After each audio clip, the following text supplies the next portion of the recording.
China's 14th National Winter Games will open in the Inner Mongolia Autonomous Region on Saturday. The Inner Mongolia Sports Training Center, located in Inner Mongolia's northeast Hailar district, Hulunbuir City, is the main venue for the Games. It will host the opening ceremony and all-ice events. Featuring Mongolian cultural elements, the training center is made up of several facilities, including a speed skating hall, a short-track speed skating hall, and an ice hockey and curling hall. It has undergone a series of upgrades on lighting, power supply, and water filtration to meet the standard for high-level competitions.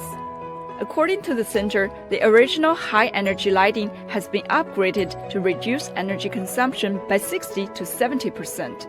In addition, the venue is powered by renewable energy sources.